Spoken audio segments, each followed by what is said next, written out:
ये जो तू देख रहा है, मामा, चाचा, फूफा, साले, काका, दादा, भाई, भतीजे, ये सब मरने वाले हैं और अवश्य मरेंगे।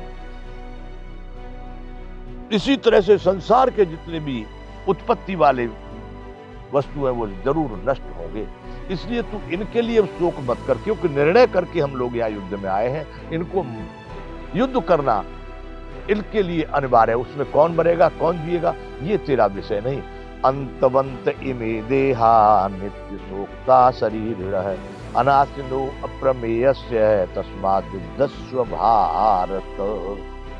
यहां भगवान ने कहा इस नाश रहित अप्रमेय नित्य स्वरूप जीवात्मा के सभी शरीर नाशवान कहे गए हैं।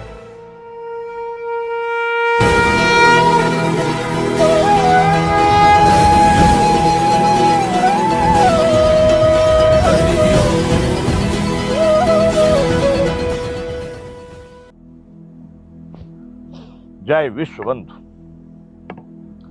संपूर्ण गीता ज्ञान, गीता गान कर रहे हम, इस ज्ञान को हम वर्णन कर रहे हैं अपने शब्दों में, जो भगवान कृष्ण ने अर्जुन को कुरुक्षेत्र के मैदान में कहा था। बंधुओं, जब अर्जुन न योत्सित गोविंद मुक्त्वा तीक्ष्ण भुवि होवै, ऐसा नहीं करूंगा, मैं युद्ध नहीं करूंगा, ऐसा कह करके जब चुप हो जाता है, तब भगवान अर्जुन से अपनी भाषा में, अपने शब्दों में बहुत सारे उपदेश उनको दे रहे हैं। कहना चाह रहे हैं कि भाई अर्जुन, ये ठीक नहीं है।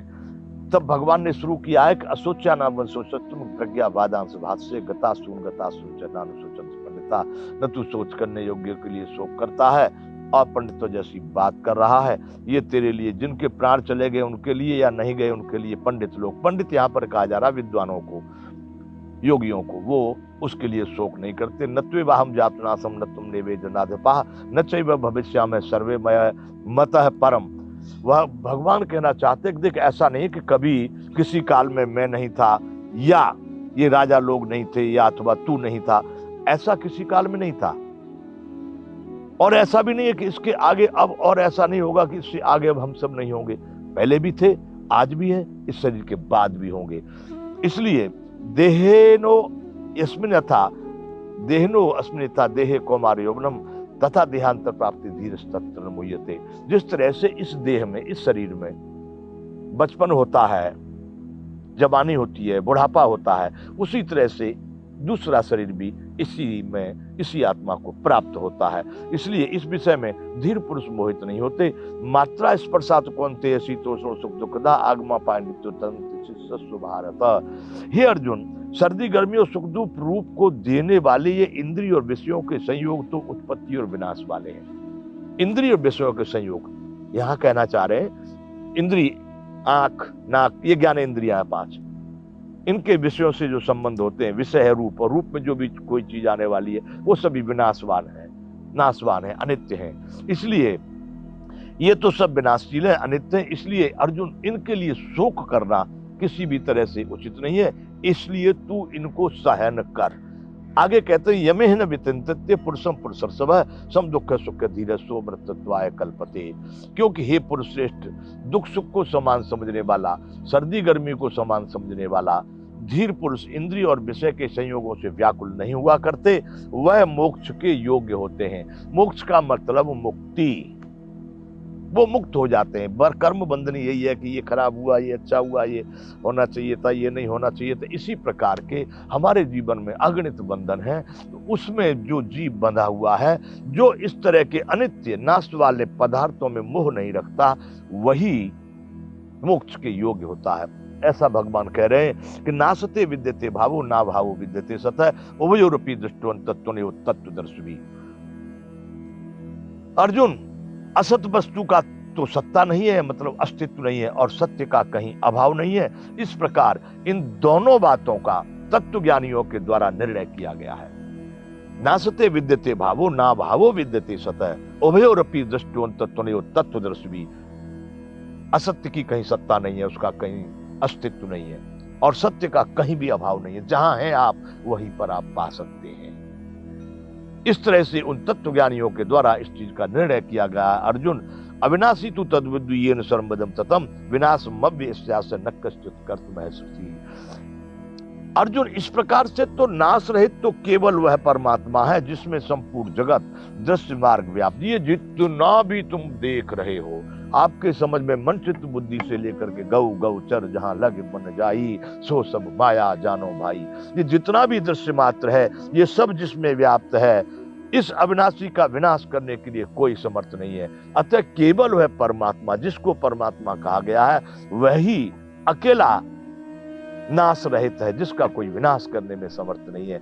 बाकी सब जो उत्पत्ति विनाश वाले जितने भी पदार्थ हैं नाशवान है। इसलिए हे अर्जुन, इस विषय में तुझे शोक नहीं करना चाहिए। यहां तक हम पहले बात कर चुके थे। अब यहां से आगे ये विषय शुरू हो रहा है। भगवान कृष्ण अर्जुन को समझा रहे हैं कि अर्जुन, इस समय में जो तूने ये कायरता का एक बेस बना लिया, एक मोह रूप में तू फंस गया और यहां आकर के तू इन बातों को कर रहा है, ये उचित नहीं है। क्योंकि ये जो तू देख रहा है, मामा, चाचा, फूफा, साले, काका, दादा, भाई, भतीजे, ये सब मरने वाले हैं और अवश्य मरेंगे। इसी तरह से संसार के जितने भी उत्पत्ति वाले वस्तु हैं वो जरूर नष्ट होंगे। इसलिए तू इनके लिए शोक मत कर, क्योंकि निर्णय करके हम लोग यहाँ युद्ध में आए हैं। इनको युद्ध करना इनके लिए अनिवार्य है। उसमें कौन मरेगा कौन जिएगा ये तेरा विषय नहीं। अंतवंत इमे देहा नित्य शोक्ता शरीर है, अनाशिनो अप्रमेयस्य तस्मात् युद्धस्व भारत। यहां भगवान ने कहा, इस नाश रहित अप्रमेय नित्य स्वरूप जीवात्मा के सभी शरीर नाशवान कहे गए हैं। नाश रहित, अविनाशी, अप्रमेय, इस तरह का आत्मा का वर्णन कर रहे हैं, जो इसमें जी रहा है, जो इस सभी चीजों का चिंतन कर रहा है। जो शब्द आप सुन रहे हैं, जो शब्द मेरे द्वारा बोले जा रहे हैं, इस सब जिससे प्रकट होकर के जिसमें जाके विलीन हो जाते हैं, वह आत्मा। बंधुओं, भगवान कहना चाह रहे हैं, नाश रहित अप्रमेय नित्य स्वरूप जीवा, नित्य, ये कभी भी न मर सकता है, न जल सकता है, न कुछ नहीं होता, ये कभी मरता जीता नहीं है। ऐसे इस आत्मा के ये नाश रहित है, नित्य स्वरूप है, अप्रमेय है। लेकिन इस आत्मा के जितने भी शरीर हैं, पिंड हैं इस सृष्टि में, चाहे वो पशु योनि में है, जलचर, वनचर, थलचर, नभचर जितने भी हैं, उनके सभी शरीर नाशवान कहे गए हैं। इसलिए अर्जुन, तू इन शरीरों के लिए शोक न कर, क्योंकि ये नष्ट होने ही वाले हैं। अतः अब तू युद्ध के लिए खड़ा हो जा। अवश्य ही तुझे युद्ध करना होगा, युद्ध करना ही तेरे लिए कर्तव्य का कारण है। तू युद्ध कर, इन नाशवान शरीरों को देखकर मोह में मत पड़। ये मरेंगे, एक दिन जरूर नष्ट होंगे, परंतु तेरा जो धर्म कहता, तेरा कर्तव्य कहता है कि एक व्यक्ति अधर्म की ठान रखा है, वो नहीं मान रहा है, तो उस अधर्म को क्षमा कर देना या उससे पीछे हट जाना, यह पाप होगा। अर्जुन, तू युद्ध के लिए खड़ा हो जा, युद्ध कर। येनम वेत्ते हंतारम यश्चैनम मन्यते हतम उभौ तौ न विजानीतो नायम हंति न हन्यते। और भगवान कह रहे कि अर्जुन, यदि जो इस आत्मा को मरा मानता है या इस आत्मा को मारने वाला मानता है, यदि कोई मानव, कोई प्राणी, कोई भी आत्मसत्ता इस आत्मा को यदि मारने वाला ये किसी को मारता है, या ये किसी के द्वारा मारा जाता है, या ये मर जाता है, ऐसा मानता है, वे दोनों ही नहीं जानते। मारने वाला जानता है वो भी नहीं जानता, मरा मानता है वो भी नहीं जानता, क्योंकि आत्मा सही में न तो किसी को मारता है और न किसी के द्वारा मारा जाता है। आगे चर्चा करेंगे। जय विश्व बंधु।